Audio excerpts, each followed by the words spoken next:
Hello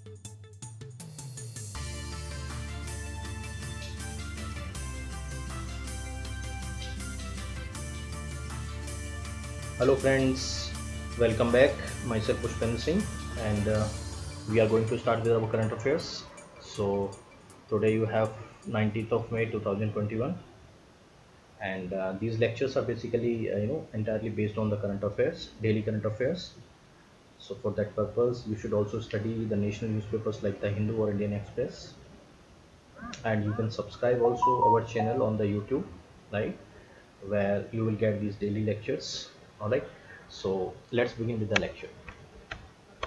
Okay, so first news is about cyclone Taukte, right? The cyclone Taukte, which is also pronounced as Taute, it is also classified as an extremely severe cyclone storm. Extremely severe cyclone storm. Now it is expected that it is going to be landfall on the Gujarat coast. Okay, and the wind speed basically reach up to 190 kilometers per hour. So on an average, the wind speed in this cyclone is basically 150 to 160 kilometers per hour, right, as per the India's meteorological department. Okay, so regarding the tropical cyclone, as you know, the tropical cyclone is basically intense circular storm that basically originated over the warm tropical ocean. So it requires the warm water of around 27 degrees Celsius, and it is characterized by very low pressure, right? And you will have the strong winds that is followed by very heavy rainfall over there. Okay, so because of this cyclone, that is tropical cyclone, that is you know occurring in Indian Ocean region, so that cyclone basically caused some sort of a loss to the life and the resources also. So here the four vessels, right, which are associated with the ONGC, or Oil and Natural Gas Corporation, which is which is been located at off the Mumbai coast, or in the basically in the Mumbai, in the basically Arabian Sea, have been drifted away, right, due to this heavy rainfall and heavy winds that is basically occurring due to the cyclone Taukte. So Indian Navy and Coast Guard both have pressed their service to find out those vessels, or can rescue those people which are associated with those vessels. So on May 17th, right, the cyclone Taukte basically hit your Arabian Sea, that is off the coast of Mumbai, where the ONGC is basically having set up their operations over there. And lot of the drill or oil rigs are basically located in the off the Arabian Sea, in the basically belongs to the ONGC. Now because of this weather conditions, the four vessels which are docked with the ONGC rig have been drifted off in the high seas. Okay, now these vessels are now in the search by Indian Navy and Coast Guard. So here, what kind of vessels that are basically involved in this drifting, the things that is because of the cyclone Taukte. So there was four vessels. There were four vessels that were drifted, that were affected because of this cyclone. These include basically the three construction barges, right? What is barges? See, barge is basically, basically a shoal draft flat bottomed boat. It is nothing but a boat, but it is shoal draft flat bottom, and it is mainly for use, basically mainly for for your river and canal transport, basically used for the transportation purpose. It can be also used for the shallow waters also. Okay, so originally the barges are basically towed by the draft houses, right, on the adjacent tow path, but now over the period of the time they have been used basically for the various purposes. So such barges which basically belongs to the MS Afghans, which are basically working on the project of the ONGC on the best offshore fields in the Arabian Sea. So such barges are basically also drifted. And so the second is basically the barge support station 3, that is basically also associated with the Miss Afghans. And the third is basically the barge gal constructor, which is also associated with Miss Afghans. All three vessels, all three barges have been drifted away. The fourth vessel, which belongs to the ONGC, known as the ONGC drill ship, right, which is used for the drilling purpose, that is known as Sagar Bhushan, is also being affected because of this cyclone. Now this Sagar Bhushan is basically used for the purpose of exploration, right, to check out the feasibility of the oil which is available in the Arabian Sea region. Okay, next, Waqf, right? Waqf is basically it's basically the charitable property or charitable endowment. Now what happens is, in in the Barabanki district of Uttar Pradesh, right, a mosque is being demolished by the district administration. So the Uttar Pradesh Sunni Central Waqf Board, right, have petitioned, right, that this demolition was basically illegal, and it was involvement of the high-handed action. And the Uttar Pradesh Sunni Waqf Board also demanded that there should be immediate restoration of the mosque, right, which have been demolished by the district administration here. So the Uttar Pradesh Sunni Central Waqf Board is basically is a body which is constituted under Waqf Act 1954. So that means it is a statutory body, right, which is also known as UP Sunni Waqf Board. Okay. Now, what is the objectives of setting up of this Waqf board is basically to manage the affairs of the Sunni Muslim Waqf properties. These Waqf properties are basically, are some of the charitable, properties, endowments, right? The basically your Waqf board is basically also, administer the Waqf institutions. Also, the marriage records belongs to the Sunni Muslim community, because it is itself, the name itself is known as the Uttar Pradesh Sunni Central Waqf Board. So it is basically associated with the Sunni community belongs to the Muslim. Okay. And the Sunni Waqf Board, which is the similar board, was also, was the main Muslim litigant in the Babri Masjid Ram Janmabhoomi title suit that was basically filed in Supreme Court. Okay. Now, regarding some of the info about the Waqf, so as I told you that Waqf is basically, a charitable endowment that have been endowed, or have been donated by some person under Islamic law, right? It typically involves some sort of a donating of any building, plot, right, or any other asset, right? So such donations which are for the purpose of the Muslim religious and the charitable purpose are known as Waqf, right? And the one most important thing is here is that any such property which have been donated, right, by the person, they have no intention of reclaiming, or no intention of taking them back, right? And such properties or such plot or such assets will be used for the religious and the charitable purpose exclusively, right? So here the state Waqf boards have been set up in the different states. They have been set up by the statute or by the law which is passed by the state governments in their respective legislative assemblies, right, under section 9(1) of the Waqf Act 1954, right, which is also, passed by the parliament. So under this section 9(1) of the Waqf Act 1954, various state governments are empowered to set up the state Waqf board for the purpose of administering these properties, right, for the purpose of administering, right, these properties, right, which are also, administer other things like Waqf institutions and marriage records which belong to the Sunni community also, right? And India also has the Central Waqf Council, right? This Central Waqf Council was set up, right, by the government of India to advise on the matters which are related to the working of the boards and some sort of administration related to the Waqf in India. Okay. Now, let us understand how the Waqf board, how the Waqf basically works. So Waqf is basically a charitable properties or a charitable assets. So a person, anyone can donate basically to the Waqf, right? And once this land, plot, or any asset once donated, right, these donations are basically invested by this central Waqf board or by the state Waqf boards. Once that donations or once that investment got occurred, right, some sort of a, return would be there, right, after the investment. And that after 12 months, that donations basically once invested would basically produce some sort of a 7% average return that has been estimated.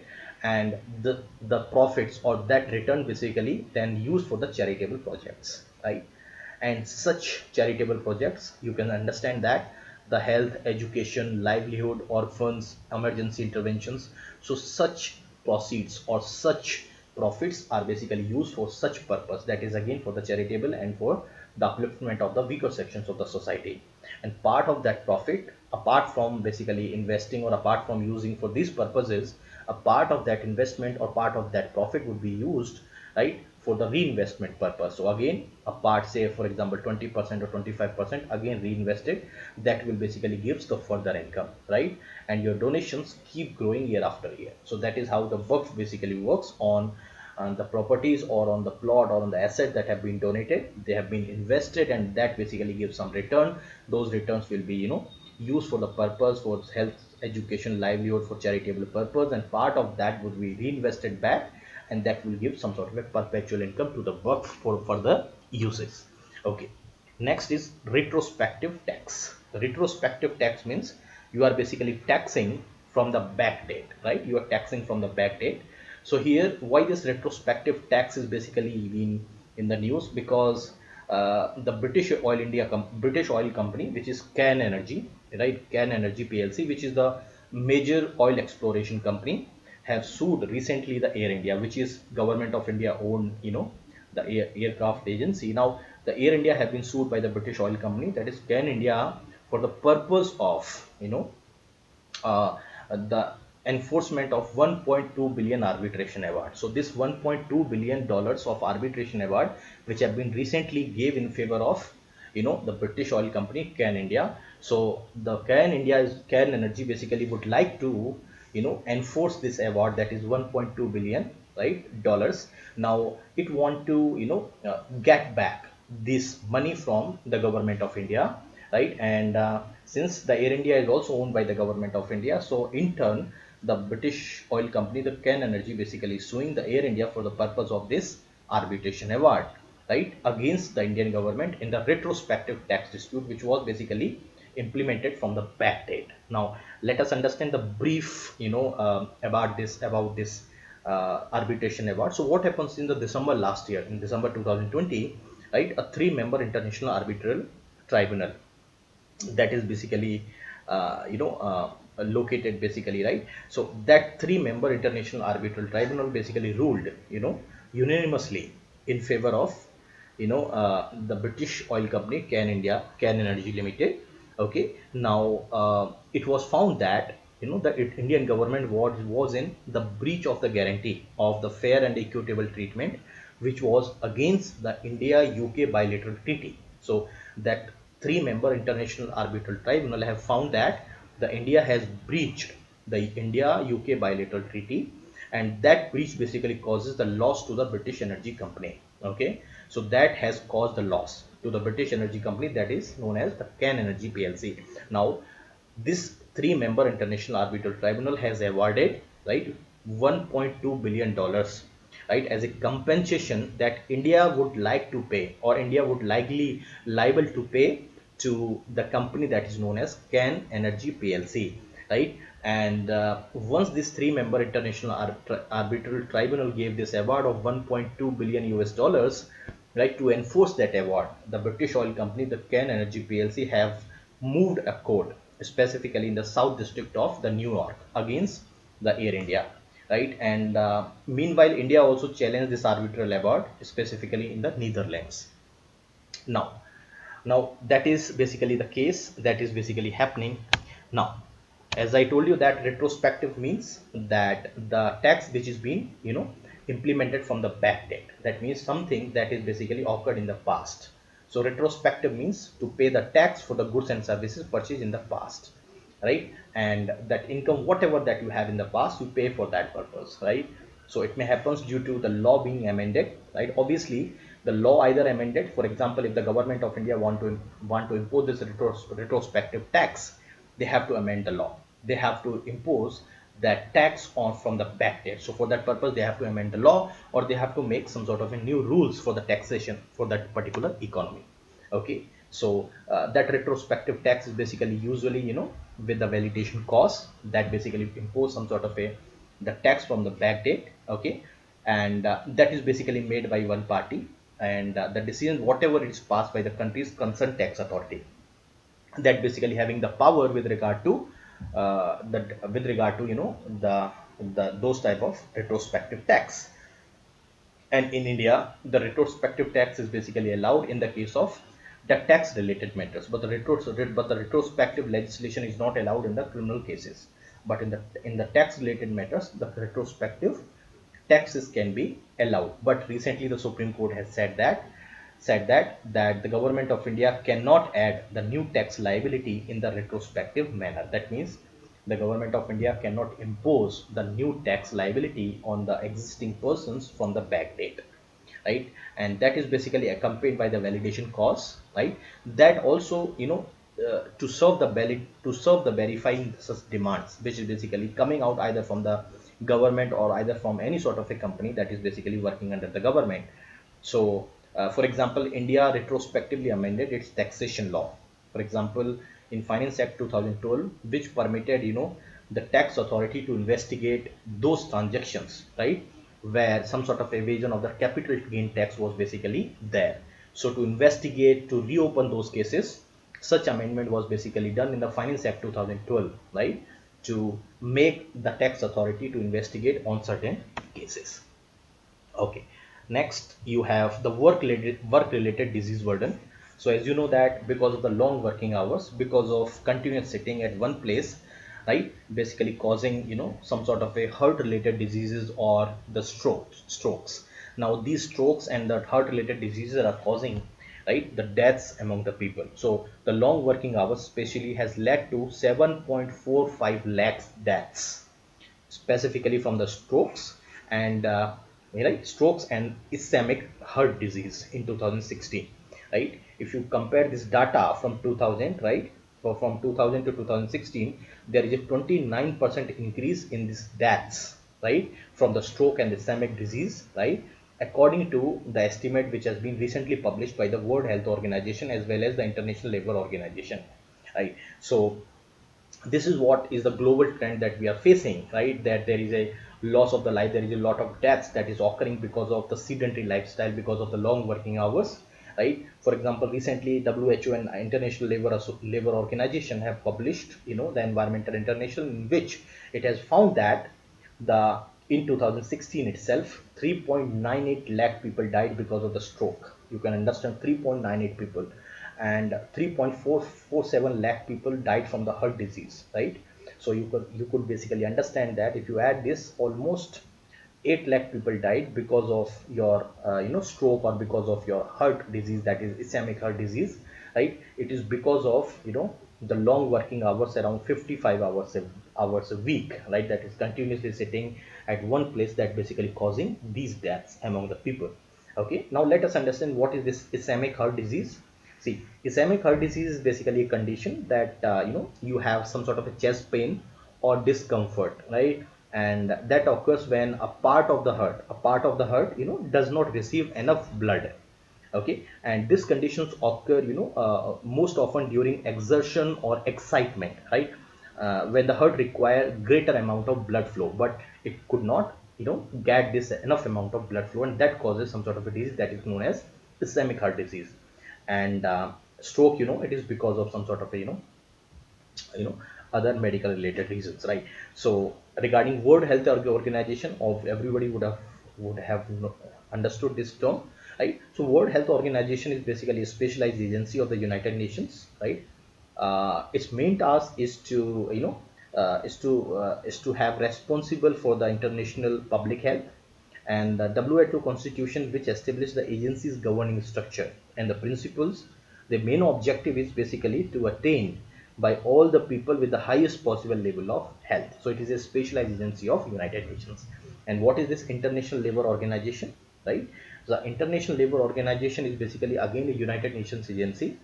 The main mandate of the International Labour Organization is to advance the socio-economic justice, right, through the setting up of this international labor standard.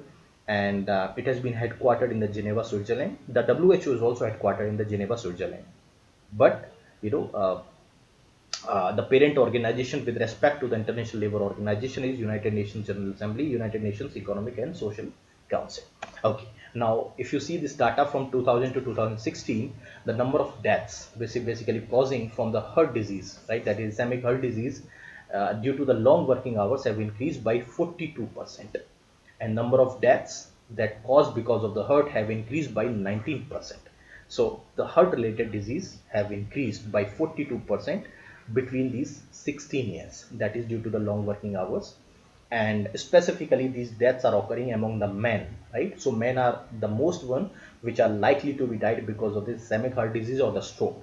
So 72% of the deaths that is occurring because of this ischemic disease or the stroke, that is occurring among the males, right. So males are those, which are most likely to die in this because of the long working hours, specifically in the Western Pacific and Southeast Asia regions. And those males specifically which are their middle aged or older workers, right, that basically sitting for the longer period of the time for the work. And here, the most of the deaths that is being recorded among the people which are dying due to the ischemic heart disease or due to the strokes are basically in the age of 60 to 79 years of the age. And those who work for the 55 hours or more, that is the peak, right? That is long hours you have to sit. You can imagine that per week, if you're sitting that much, that means you are roughly working, that is roughly around 8 hours per day, right? So that is, if you are basically in age of 45 to 74 years of the age, your body does not have the capability or the capacity to sit for that longer period of the time. So you require certain the changes in the lifestyle, like regular exercise, the meditation and other things. But because of the sedentary lifestyle, because of the long working conditions, right, such deaths are occurring in the world. Okay. The next, the long working hours now is responsible for one third of the total estimated work related burden of the disease, right? So almost one third of the work related burden of the disease is basically caused because of the long working hours. So it is also one of the biggest risk factors, right, which is the largest occupational disease burden in the world. And study basically also conclude that, right, working of 55 or more hours per week is associated with the 35% higher risk of the stroke. That means if you're working 55 or more hours per week, you are most likely to have the stroke. That is 35% more. You are at the more risk of having the stroke.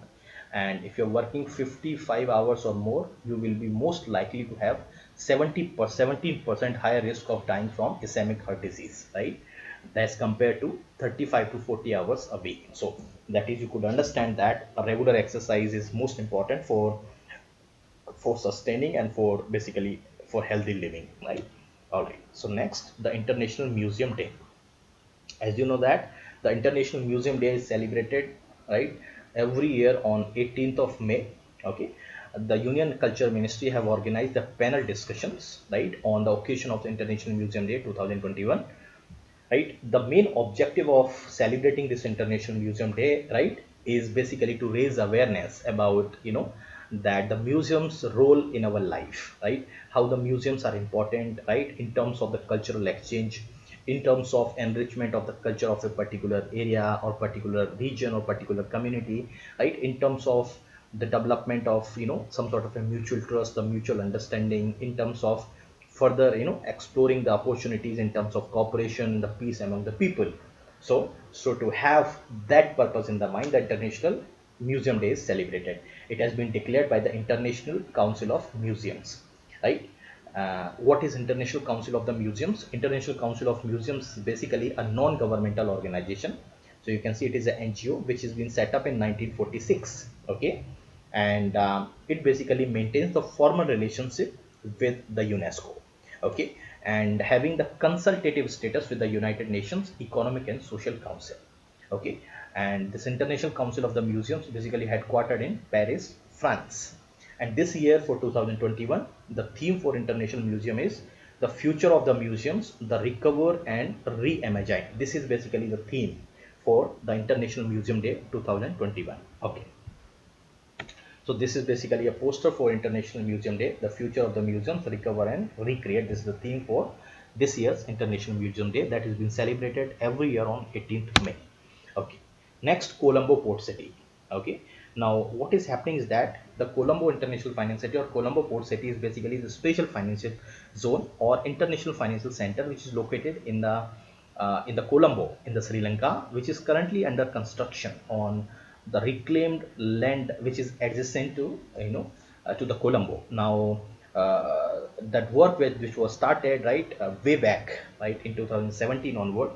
Now what is happening is that a case went to the Supreme Court, basically in the Sri Lanka, right, which authorized, right, the union government or the federal government to go ahead, right. So the Chinese funded tax-free enclave, right, that is being basically having huge investment specifically in the Colombo Port City, which is equally equated with the Dubai and the Singapore, which is also considered as a rival of this Colombo Port City, right, have given the green light with go ahead with only minor changes in this in this enclave that is hugely Chinese funded. So it is a single largest foreign investment, basically came from the China, okay, in the Sri Lanka, and it is one among the several major investment, specifically in the Asian infrastructure projects that has been funded by the China, and it is one such example where the Beijing or the China is basically expanding its footprints, specifically in the regional level. Okay, so Sri Lanka's top court or the Sri Lanka Supreme Court have rejected the 19 petitions which have recently been filed in the Supreme Court of Sri Lanka, challenging the Colombo Port City Economic Commission bill, right?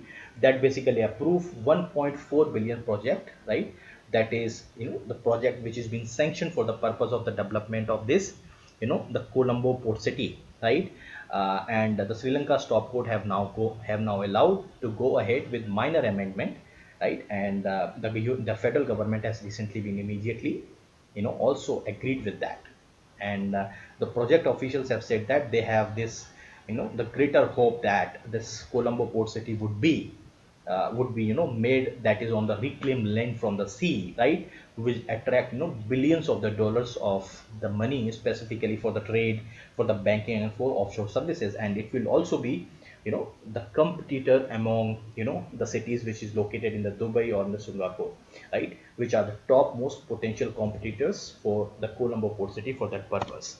Okay, now it is being named as a Colombo Port City because of its proximity to the Colombo's main harbor, right? And why it is called as port city? Because it has been reclaimed from the port area, or reclaimed from basically the oceans. So the land is basically reclaimed, and that basically added by another 269 hectares of the land.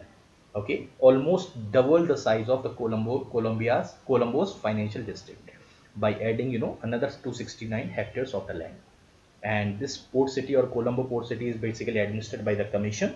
Okay, that commission will have the power to fast track the investment approvals with regard to the investment in this port city. Okay, and almost this port city is basically dominated by the foreign currency, right? And the salaries which are earned by the worker will also be tax exempt. So certain other benefits are also being associated with this Colombo Port City. So this is Colombo Port City, which has been recently been reclaimed from the ocean by the Chinese investment greaterly over there. Okay, next, the customs import of the goods at a concessional rate of duty amendment rules 2021. So here the government of India has recently brought the changes in the customs rules. That is, that is basically, the rules which have been recently made change in 2021. So that has been changed in that to facilitate, the import of certain goods at the concessional rates. So here the Central Board of Indirect Taxes and the customs, right, have introduced these changes, right, in the rules, right. So here the Central Board of Indirect Taxes and the Customs is basically the nodal national agency which is responsible for administering the customs, GST, the central excise, service tax, and the narcotics in India. Okay, so the rules which have been laid down in 2017 have been recently put certain procedural aspect, right? So which is basically the importer can basically amend, or importer can avail the benefit of the concessional customs duty, right, in that process.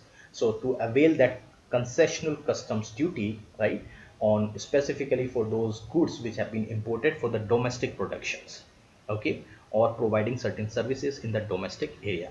So as you know about the customs duty, the custom duties are basically those duties where the taxes are imposed on the goods, right, where the goods are basically transported across the international borders. So in simple terms, you can say that it is a tax which is levied on the import and exports of the goods, and the government uses this duty to raise its revenue, to safeguard the domestic industries, to regulate the movement of the goods, and etc.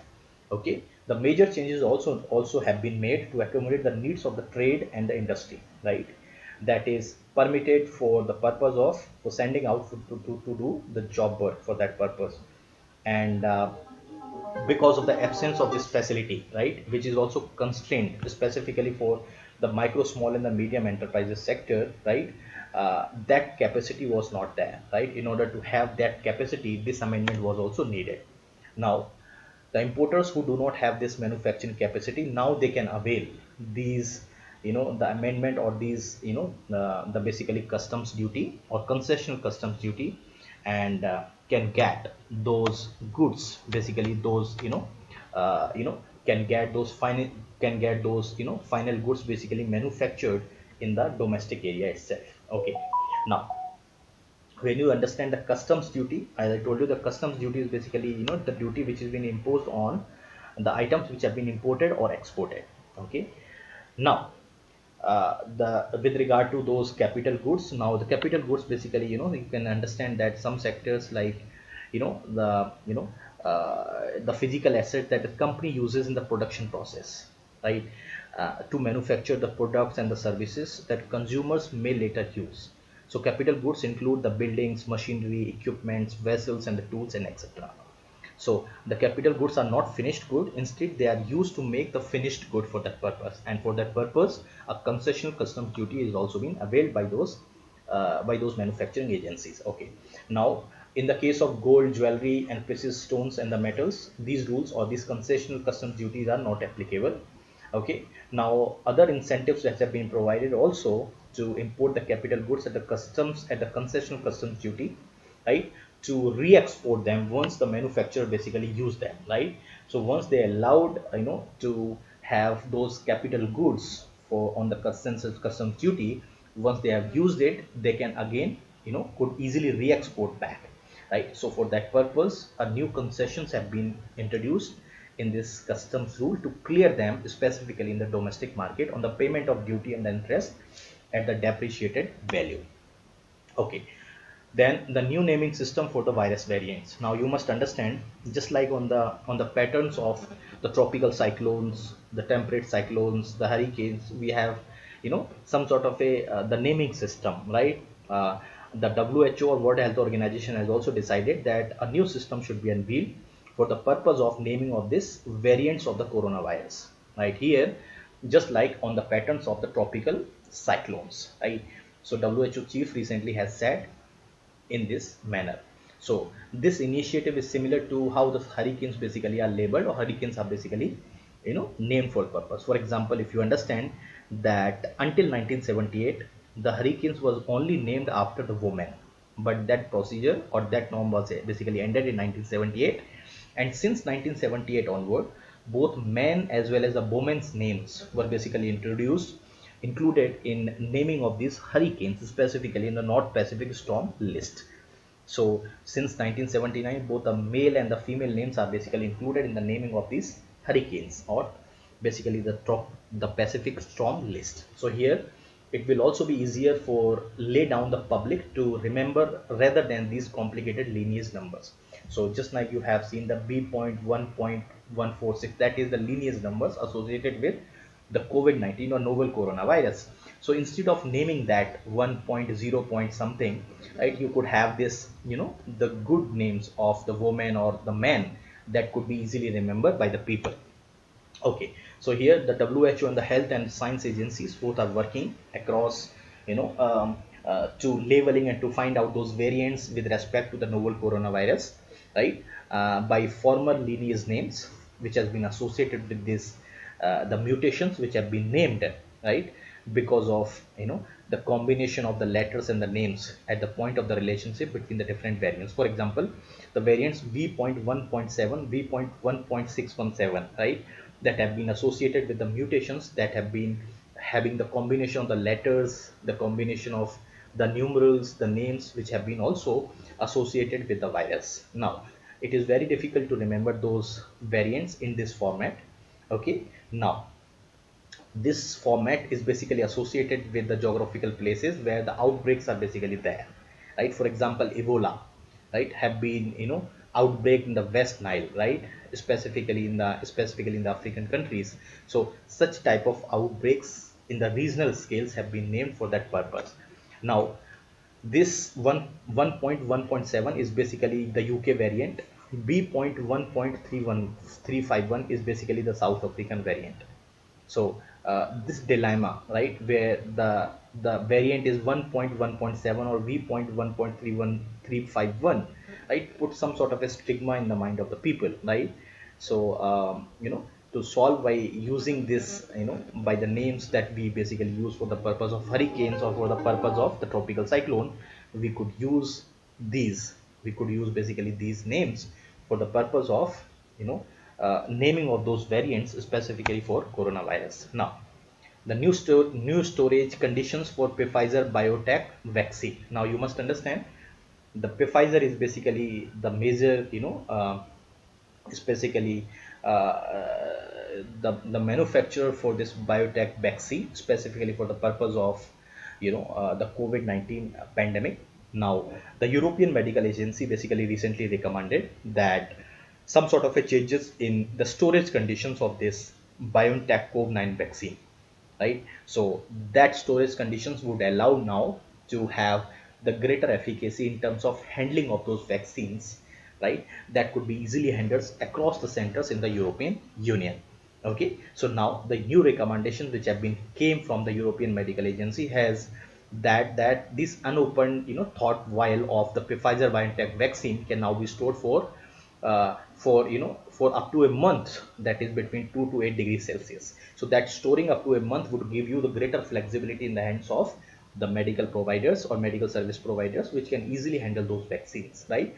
So that means it can now be stored in the regular refrigerator, just by putting the temperature of 2 to 8 degrees Celsius, and once it has been taken from the deep freeze. Okay, now, the Pfizer BioNTech COVID-19 is basically an mRNA vaccine which have been widely used in the United States and European Union for inoculating the large populations. And that, the Pfizer BioNTech vaccine is basically having efficacy of around 95%. And the Pfizer is basically US pharma major, right? And this is basically, offer these vaccines to the India also, but it will take some time before these vaccines would be available in India. Okay, regarding European Union, about, already, it's a political and economic union of 27 countries or 27 member states. Okay, and which are primarily located or primarily associated in the Europe, and it has been headquartered as Brussels in the Belgium is a country in Europe. Okay, now, before this, the unopened thawed, vaccine vial could be kept in the regular refrigerator for a period of only up to 5 days. Now they can be kept, right? They can be kept up to, 30 days, just by maintaining the regular temperature of 2 to 8 degrees Celsius. So from 5 days to 30 days, you could understand how flexibility and how ease would be there for those working for the purpose of inoculating this population, by these vaccines. And this flexibility, specifically in storing and handling of this vaccine, is specifically would have the positive impact on the vaccine rollout, specifically in the European Union. And that is basically also gives, the greater flexibility in the hand of the medical fraternity. All right, next, the KK Agarwal. The KK Agarwal was basically very renowned doctor. He was also the national president of Indian Medical Association. Have recently passed away or died because of the complication from COVID-19. So Dr. KK Agarwal was born in 1958. He died in 2021. He was 62 years of the age. He was Indian physician and cardiologist, right? Who was the president of the Heart Care Foundation of India. Okay, and who was also the past national president of Indian Medical Association. So what is that Indian Medical Association? Indian Medical Association is basically the national voluntary organization of the doctors, right, of the modern scientific system of medicine in India. And this Indian Medical Association basically looks or the care after the interests of the doctors, as well as being one of the community at large. Okay, and it has been founded in 1928, and the Indian Medical Association, their headquarters at New Delhi. In 2010, the government of India honored Dr. KK Agarwal as a Padam Shri for his contribution in the field of medicine. Okay, and he was also been honored with Dr. BC Roy Award, that is the highest Indian award in the medical category, in 2005 also. Right, he is basically Dr. KK Agarwal, who recently died because of COVID-19 pandemic. All right, so thank you very much. That's all for today. Please take care of yourself. The weather is very fine today. Okay, it's raining in Delhi, so enjoy the weather. Be safe, be at home. We'll meet again tomorrow. Thank you very much.